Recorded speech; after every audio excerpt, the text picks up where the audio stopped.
기도하겠습니다. 하나님 감사합니다. 우리의 기도 제목이 참 많다는 것을 알아가게 됩니다. 예배의 시간을 통해서 하나님의 뜻을 발견하며 붙들 말씀을 주시고 영광 받아 주옵소서. 감사하며 예수님의 이름으로 기도합니다. 아멘. 우리 옆 사람과 인사하겠습니다. 예수님의 이름으로 사랑합니다. 교회 표를 한번 다 같이 외쳐보겠습니다. 저를 한번 따라해 주십시오. 성경을 읽고, 저를 따라해 주십시오. 손을 드셔야 되죠. 성경을 읽고 듣고 지키는 자는 복이 있나니. 네, 아멘. 댁에 가셔서 말씀을 읽으실 때도요, 표를 한번 외치시고 읽으셨으면 좋겠습니다. 오늘 시편 23편 6절 말씀을 가지고요, 나의 목자 6번째 마지막 시간 말씀을 전하고자 합니다. 설교자 입장에서요, 감격스러운 상황과 그리고 위로받는 상황이 있습니다. 그때는 어떨 때일까요? 그때는요, 성도님들이 들은 말씀을 통해서 하나님의 마음을 알게 되고요, 또 말씀에 비추어서 본인의 삶을 돌아보았습니다 라는 고백을 들을 때입니다. 어느 날 카톡이 왔습니다.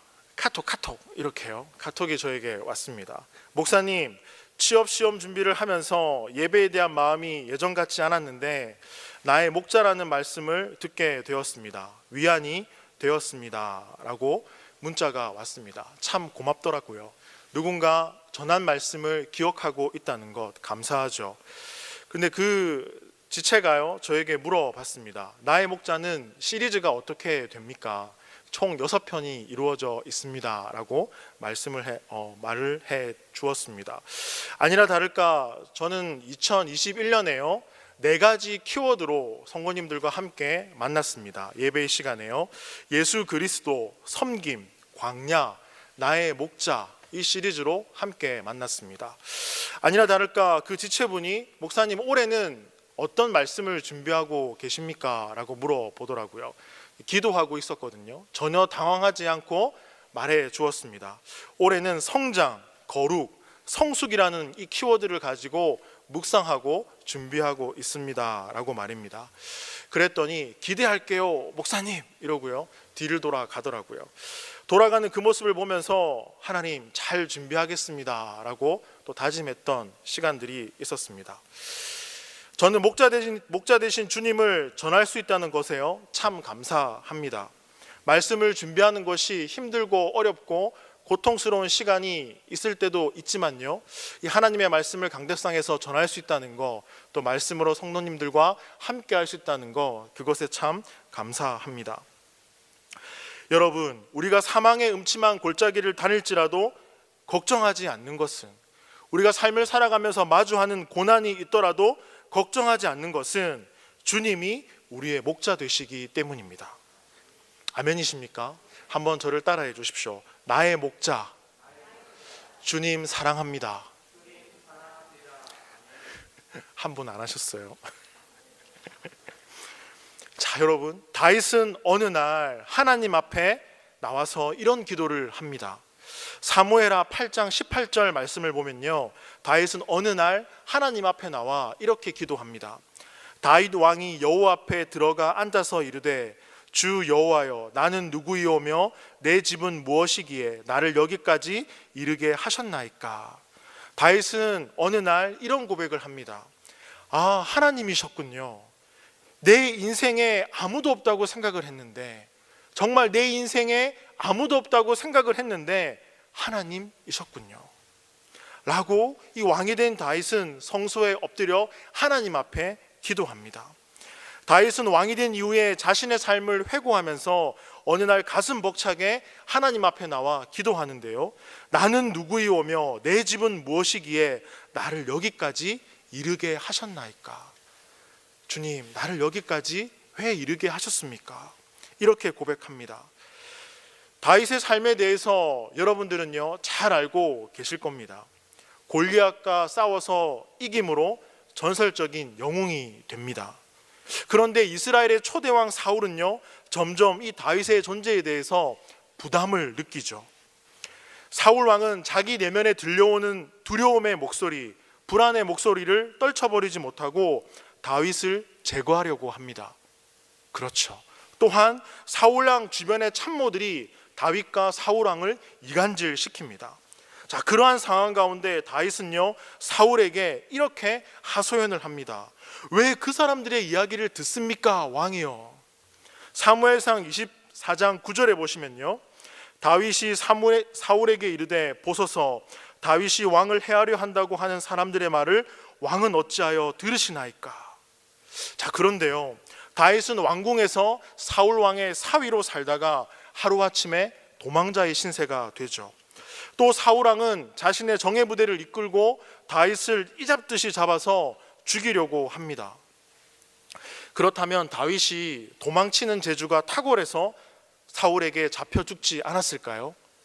그렇지 않죠.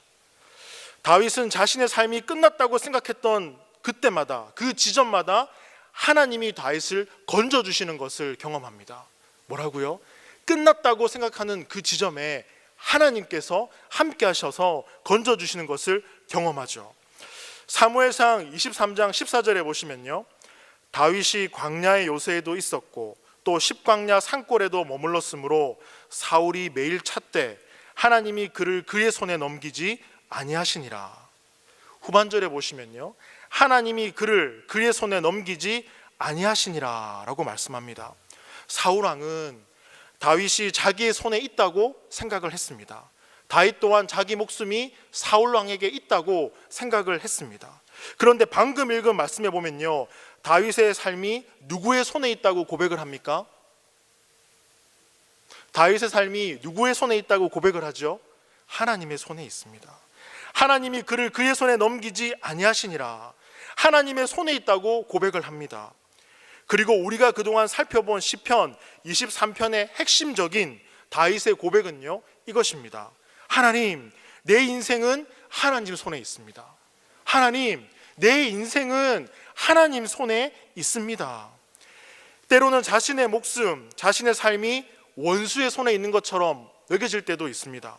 때로는 사울 왕의 손에 자신의 목숨이 달려있는 것처럼 보여질 때도 있습니다.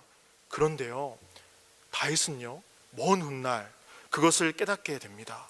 하나님, 내 인생은 하나님 손에 있습니다. 그렇게 고백하죠.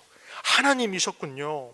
내 인생에 아무도 없을 것 같다고 생각을 했는데, 정말 아무도 없을 거라고 생각을 했는데, 하나님이셨군요. 다윗은 그렇게 고백을 합니다. 다윗을 잘 아시는 것처럼 다윗은 푸른 풀밭과 쉴만한 물가, 그리고 하나님과 동행하는 아름다운 믿음의 길을 걸었습니다. 사망의 음침한 골짜기를 걸었지만 하나님이 늘 함께 하신다고 그는 고백을 했습니다. 여러분, 그렇다면 다윗이 힘들고 어려울 때에 그의 믿음이 흔들리지 않았던 그 이유는 무엇일까요? 우리가 시편 23편 말씀을 1절에서 6절까지 보셨지 않습니까? 그 이유는 무엇이었을까요? 23편 4절 말씀에 나와 있습니다. 자, 4절 말씀을 한번 다 같이 읽어 보겠습니다. 내가 사망의 음침한 골짜기로 다닐지라도 해를 두려워하지 않을 것은 주께서 나와 함께 하심이라. 주의 지팡이와 막대기가 나를 안위하시나이다. 아멘. 믿음이 흔들리지 않았던 그 이유가 무엇입니까? 무엇입니까? 무엇입니까? 주께서 나와 함께 하심이라. 주님이 나와 함께 하셨다는 겁니다. 주님, 나와 함께 하셨군요. 하나님이셨군요. 다윗은 그렇게 고백을 합니다. 사랑하는 온누리교회 여러분, 우리 모두가 믿음의 길을 걸을 때 영혼의 닻을 어디에 내리느냐가 중요합니다. 영혼의 닻을 어디에 내리고 있는가, 즉 우리의 믿음의 기초를 어디에 두고 있는가, 이것은 믿음 생활을 할 때 굉장히 중요한 부분입니다. 때로 믿음 생활을 하면서요, 우리의 감정에 그 기초를 두기도 합니다. 그래서 어떤 날은 이런 경험 있으시죠? 하나님이 날 정말 사랑하는 것 같습니다. 어떤 날은 정말 나를 사랑하시는 것 같습니다. 어떤 날은 예배 드리는데 감격이 있고 눈물이 있고 기도에 응답하시는 것 같습니다. 그런데요, 어떤 날은 조용히 생각하면 나 홀로 있다는 생각이 들기도 합니다. 또 믿음 생활하면서 우리는요, 이 환경과 상황에 믿음이 왔다 갔다 하기도 합니다. 일이 잘 풀리고 형통하면 하나님이 나를 사랑하시고 은혜를 베풀어 주시는구나 라고 생각을 해요. 그러다가 일이 꼬이고 고난이 끊이지 않으면 우리의 영혼은요, 방향을 잃어버립니다. 다윗이라고 왜 살면서 흔들리지 않았겠습니까? 왜 힘들고 어렵지 않았겠습니까? 다윗도 마찬가지입니다. 믿음의 길을 가다가 그의 영혼이 방향을 잃고요, 흔들리기도 했습니다. 확인해 볼까요? 시편 22편 1절 말씀, 우리 다 같이 한 목소리로 읽어 보겠습니다. 내 하나님이여 어찌 나를 버리셨나이까? 어찌 나를 멀리하여 돕지 아니하시오며 내 신음소리를, 다 같이 한 목소리로 읽겠습니다. 시작. 내 하나님이여 어찌 나를 버리셨나이까? 어찌 나를 멀리하여 돕지 아니하시오며 내 신음소리를 듣지 아니하시나이까? 다윗은요, 어느 날 문득 깊은 고난 가운데 이렇게 고백합니다. 하나님, 나를 버리셨군요. 하나님, 나를 무시하셨군요. 하나님, 나를 돕지 아니하셨군요. 하나님, 나를 잊으셨군요. 하나님이 나를 거절하셨군요. 그래서 그는 이렇게 고백합니다. 1절에서요. 하나님이여 어찌 나를 버리셨나이까? 다윗도 때로는요, 자신의 감정과 상황 때문에 마음과 영혼과 믿음이 갈팡질팡했습니다. 그런데 우리들도 마찬가지 아닙니까?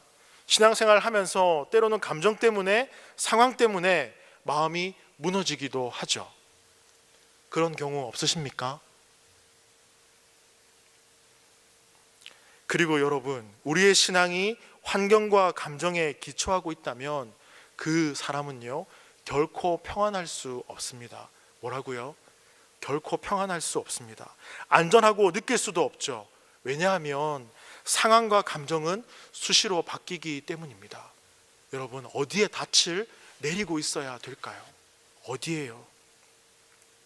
시편 23편은 다윗이요, 그 신앙과 영성이 아주 깊어졌을 때 쓰였다고 저는 생각을 합니다. 그의 인격과 삶이 완숙해졌을 때 그는 이런 고백을 하죠. 자, 여러분, 23편 6절 말씀 다 같이 한번 읽어 보겠습니다. 내 평생의 선하심과 인자하심이 반드시 나를 따르리니 내가 여호와의 집에 영원히 살리로다. 아멘. 다윗은 이런 고백을 합니다. 하나님을요, 선하신 하나님, 인자하신 하나님이라고 고백합니다. 즉 자신의 감정과 상황에 상관없이 하나님은요, 좋으신 분이라는 겁니다.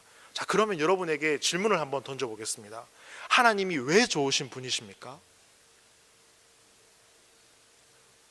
하나님이 왜 좋으신 분이십니까? 시편 23편 1절부터 6절에 답들이 나와 있죠.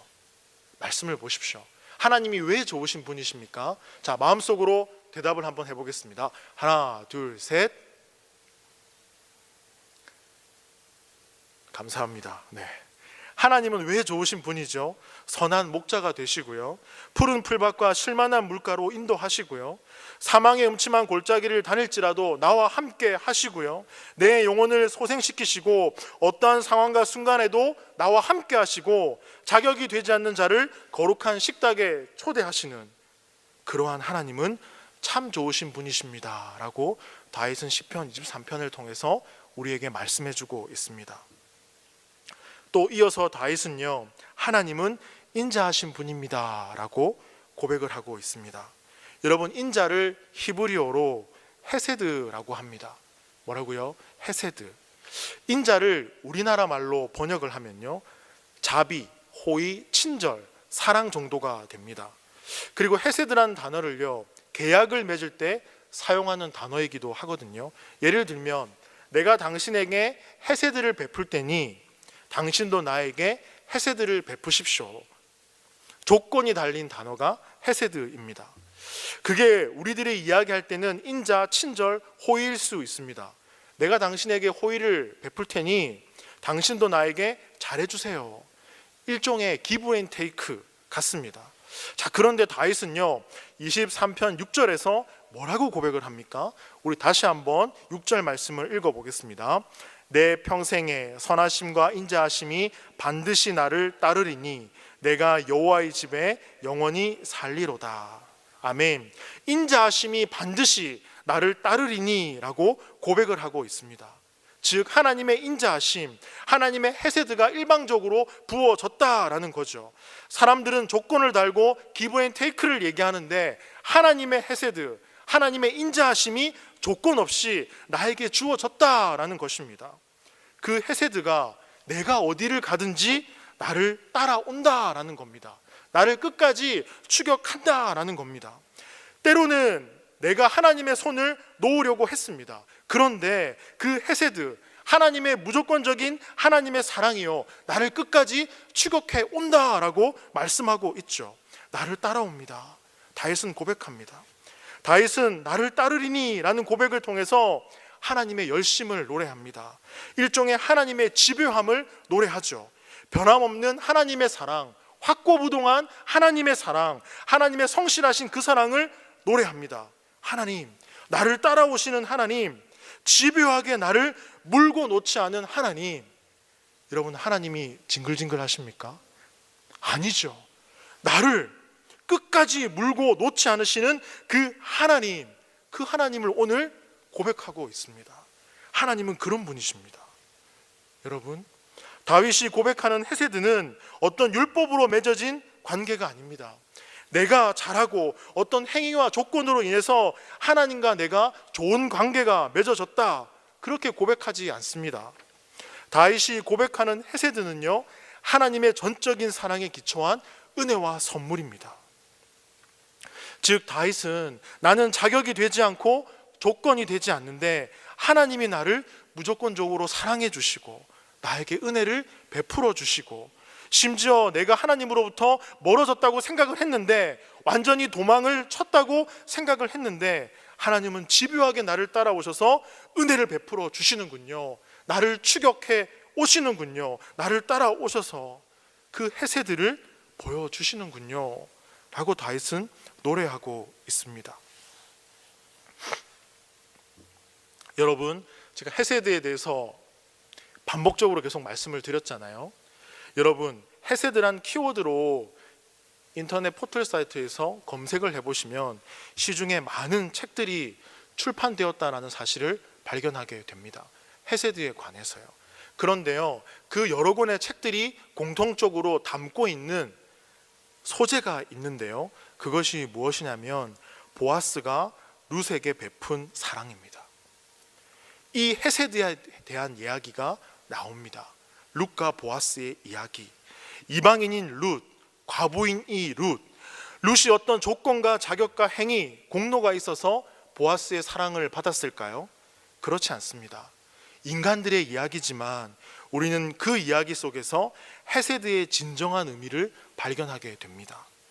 즉 조건 없이 주시는 헤세드, 일방적으로 부어주시는 헤세드, 연약한 영혼을 추격하고 따라가는 헤세드, 집요하게 물고 늘어지는 그 헤세드, 하나님의 사랑을 발견하죠.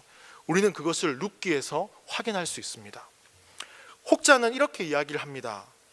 목사님, 보아스는 늙었고 룻은 젊은 예쁜 과부였기 때문에 보아스가 룻에게 그런 헤세드를 베푸지 않았을까요? 라고 말합니다. 그런데 그렇지 않죠. 룻기에서 이야기하는 핵심은요, 그것이 아닙니다. 룻기와 같이 고난의 길을 걷지만 그 하나님의 헤세드, 그 하나님의 인자하심이 우리와 함께 합니다 라는 것이 룻기의 핵심 메시지입니다. 우리와 함께 합니다. 여러분, 정리하면 다윗은 하나님의 선하심, 즉 좋으신 하나님, 그리고 인자하신 하나님이 나와 함께 하십니다 라는 고백을 하고 있습니다. 여러분, 저를 한번 따라해 주시겠습니까? 인자하신 하나님, 좋으신 하나님, 나와 함께 하십니다. 믿으십니까? 아멘. 그 하나님이 우리의 삶에요 관심이 굉장히 많으십니다. 그 하나님은 사랑과 열정이 넘치시는 분이시고요, 조건 없이 나에게 손 내밀어 주시고 나에게 다가오시는 하나님이십니다. 다윗은 그 하나님을 오늘 고백하고 있습니다. 자, 이어서 다윗은요 이렇게 노래합니다. 자, 6절 말씀 후반절에 보시면요, 내가 여호와의 집에 영원히 살리로다. 같이 한번 따라해 보겠습니다. 내가 여호와의 집에 영원히 살리로다. 아멘. 말씀을 준비하면서 저 스스로에게 이러한 질문을 던져봤습니다. 자, 그렇다면 여호와의 집은 과연 어디일까? 어디가 여호와의 집일까? 계속 질문을 해봤습니다. 여러분, 여호와의 집은 어디일까요? 여호와의 집은 어디일까요? 자, 마음속으로 답을 외쳐주십시오. 하나, 둘, 셋. 그곳이 여호와의 집입니다. 여러분, 조금 시간이 지난 일이지만 저는 청년들과 캄보디아에 단기 선교를 2번 다녀왔습니다. 힘들기도 하고 아픈 지체들도 있었고요, 빠듯한 일정 가운데 소화한다고 피곤하고 힘들기도 했습니다. 제가 캄보디아 땅에 가서 처음 느꼈던 것은요, 가난하고 열악한 환경 가운데 있는 나라, 이 나라에 살고 있는 이분들이 정말 행복할까, 그런 생각을 했었습니다. 그리고 우리는 비교적 좋은 곳에서 살고 있는 것 같다라는 생각을 문득 했었습니다. 그리고 선교를 마치고요, 다시 한국으로 돌아와서 청소년들과 예배를 드리는 그 자리에서 그런 기도를 했던 기억이 있습니다. 하나님 감사합니다. 우리가 선택한 것은 아니지만 이곳에 있는 아이들에게 좋은 여건을 주신 것 감사합니다. 우리보다 어려운 사람들이 있으니 그들에게 긍휼과 자비를 베풀어 주시고 우리들이 누군가의 그 어려움을 아파하며 도울 수 있도록 하나님 도와주옵소서 라고 기도를 했습니다. 그런데 시간이 지나서요, 이 기도 가운데 잘못된 부분이 있다는 것을 발견하게 되었습니다. 그것은 감사의 조건이 보이는 현실과 물질의 관계가 되어 있다는 생각이 들었기 때문입니다. 그리고 이러한 질문을 스스로에게 던져보게 되었습니다. 어디가 여호와의 집일까? 어디가 여호와의 집일까? 이러한 고민을 하고 있을 때 주마등처럼 스쳐 지나가는 한 장면이 있었습니다. 그것은 캄보디아 그곳에서 갔을 때요, 선교사님과 함께 로기흥 마을에서 드렸던, 교회에서 드렸던 예배의 모습이었습니다.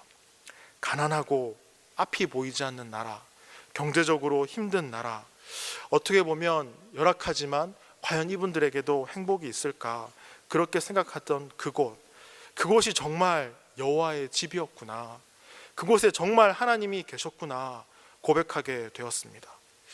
사랑하는 오늘의 성도 여러분, 우리는 알게 모르게요, 보이는 것, 눈에 보이는 현실, 그리고 물질 세계에 강력하게 우리의 마음과 영혼이 붙들려 살 때가 있습니다. 아니요, 그렇게 살아가죠. 제가 무의식 중에 그런 고백을 했잖아요. 캄보디아, 가난한 나라, 열악한 나라, 행복할까? 무의식 중에요. 부끄럽지만요, 우리는 참 감사한 나라입니다 라는 이 고백을 했죠.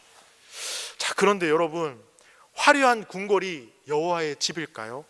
아니면 호화로운 집이 여호와의 집일까요? 아니면 예루살렘 성전이 여호와의 집일까요? 그럴 수도 있고 아닐 수도 있겠죠. 제가 드리는 이야기의 요지는 이것입니다.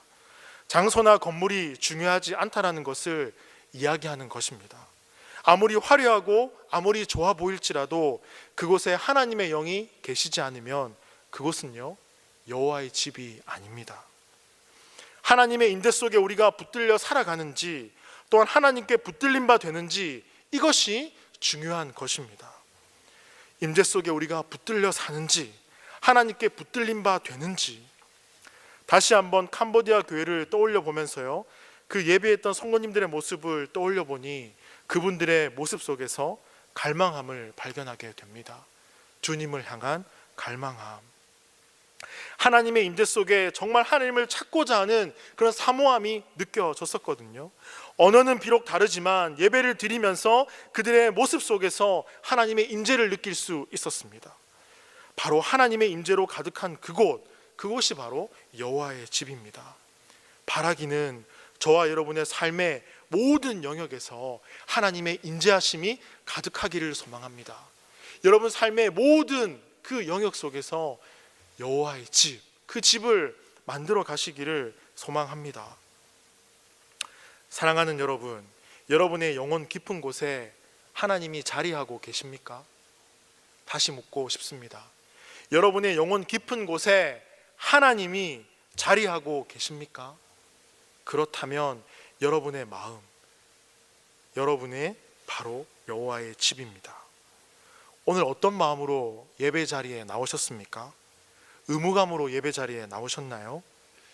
퇴근하고 발길을 돌려보니 교회더라, 교회 가야지, 말씀 들어야지, 율법적으로 예배를 드리지 않으면 나에게 어떤 문제가 생기겠다는 두려운 마음으로 예배 자리에 나오셨습니까?